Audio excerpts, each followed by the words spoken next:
Sete igrejas do Apocalipse. Se você quiser conhecer um pouco mais sobre esse assunto, fique comigo nessa transmissão, nesse vídeo, porque ele vai falar o seu coração.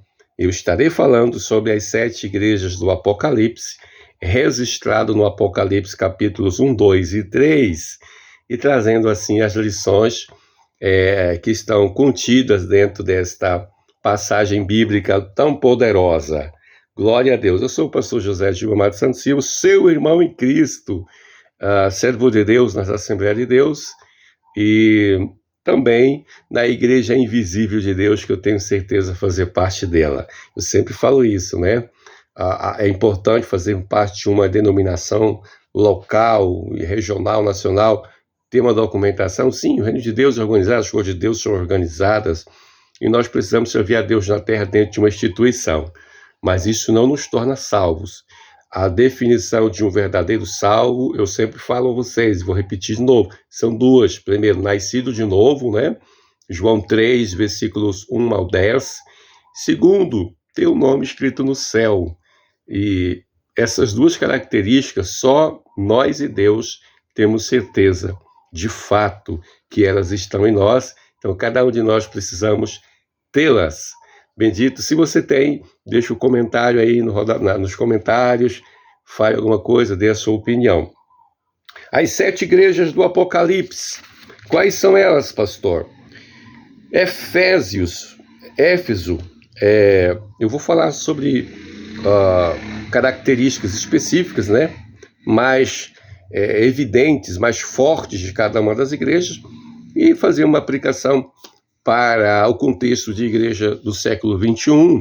É evidente que as características dessas igrejas, os adjetivos relacionados a elas, nos ensinam no século atual como o perfil que a igreja deve ter e as coisas negativas que a igreja não precisa, não deve absorver.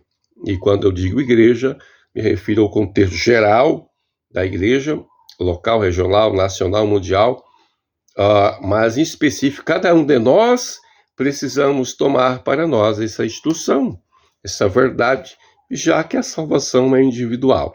E também precisamos, em terceiro lugar, nos esforçar para tornar verdade as coisas de Deus, o princípio doutrinário verdadeiro, a cultura do céu, por onde estivermos, inclusive dentro da instituição de você estar aí como membro e como parte integrante, né, da comunidade. Glória a Deus. Éfeso, a igreja que abandonou o primeiro amor. Essa foi a menção que Jesus fez. Lembremos que as cartas foram escritas por Jesus através de João, enviada a cada pastor dessas igrejas que estavam em 7 cidades diferentes na época na Ásia Menor. E que para cada uma ele tinha uma mensagem específica através do seu pastor, né, o pastor local, que estava ali sob a responsabilidade. Isso aqui também é uma grande lição para nós pastores, mostrando que o Senhor está de olho em nós e conta conosco, né, para fazermos o que é certo. Então, uma igreja que abandonou o primeiro amor, e ele repreende, né, que eles tinham deixado aquele primeiro amor, o verdadeiro, o prazer de servir a Deus e guardar a sã doutrina. Eles haviam abandonado e se desviado por utopias religiosas, né? Torpezas, enfim, que não estava condizente com o perfil do verdadeiro servo de Deus, do verdadeiro cristão, filho de Deus, dominado pela presença do Espírito Santo, como está em Romanos 5 e versículo 8. Esmirna, a igreja sofredora, que sofria pela causa do reino. Nós temos aqui Esmirna e a igreja de Filadélfia, que tem os elogios do Senhor. Ela sofria e permanecia fiel, né, ao Senhor. Isso nos ensina que Deus ama, Jesus ama aqueles que sofrem pela causa do Evangelho e permanecem firmes, honrando a Deus, não negando a fé. Então é um exemplo para a igreja do século XXI. Ela deve ser perseguida, sofrida, porém não pode abandonar o Senhor da igreja, abandonar a missão. Terceiro lugar, Pérgamo, a igreja mundana. O Senhor considera ela uma igreja que estava aceitando muitas coisas mundanas, culturas mundanas, influências pagãs, malignas. Tudo que é humano, mundano, pecaminoso, também é maligno, meus irmãos, e tem por objetivo nos afastar de Deus. E o Senhor repreende a liderança ali e diz que era necessário consertar. E não é diferente para nós hoje. Devemos considerar essas verdades. Quarto lugar, Tiatira, a igreja da falsa doutrina. Heresias, coisas, distorções da verdade para desvirtuar a fé dos simples.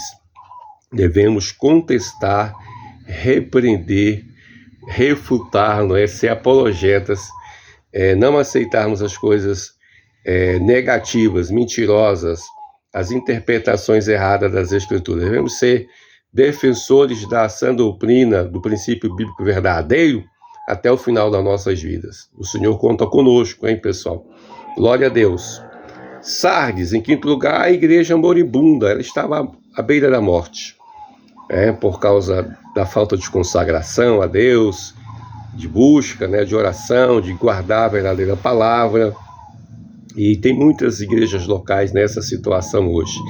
É necessário que oremos por elas e é necessário que as mesmas, tenham um despertamento e se volte novamente para o Senhor para praticar as coisas que energizam a vida cristã e trazem de volta a vida do avivamento, na prática da oração, do jejum, da leitura e estudo da palavra, da congregação, da adoração, da vida de santidade, enfim. Isso é um diagnóstico de muitas igrejas locais na atualidade. Estão moribundas, à beira da morte, só arquejando. Que o Senhor tenha misericórdia de todos. Sexto lugar, Filadélfia, a igreja fiel.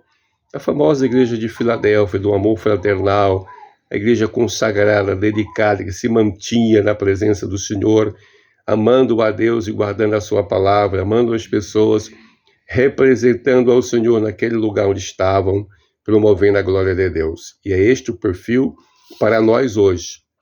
O perfil da igreja de Esmina, sofrer, mas não negar a fé, e da igreja de Filadélfia, se manter fiel ao Senhor, amando de forma intensa. Louvado seja Deus. Em sétimo lugar, Laodiceia, a igreja morna. Igreja morna, não era fria nem quente, A igreja parcial, misturada com as coisas do mundo, contextualizada. E a gente vê muito essa expressão hoje, O evangelho light, mamão papaya com açúcar, coach, de autoajuda. Queridos, esse evangelho não está na Bíblia. O evangelho de Jesus é um evangelho de confronto, de mudança, de renúncia, de santidade, de sacrifício, de viver aqui para Deus, para termos a vida eterna no mundo vindouro e verdadeiro, porque este é apenas utopia. Nesse mundo que nós estamos de ilusão, esse mundo é um campo de guerra, de batalha, onde eu e vocês precisamos representar os céus e fazer a obra de Deus com destemor, com determinação. Amém, amados? Deus abençoe. Falamos um pouco sobre as 7 igrejas do Apocalipse e suas características e uma aplicação rápida para os nossos dias. Pai, abençoa todos com todas as bênçãos do teu amor, em nome de Jesus, e nos ajude a ser fiéis até os tempos da eternidade. Que o Senhor te ajude, nos ajude, Siga a nossa página aqui, se inscreva no canal, curta, compartilhe, vamos juntos esparramar a mensagem de Deus à humanidade do século XXI.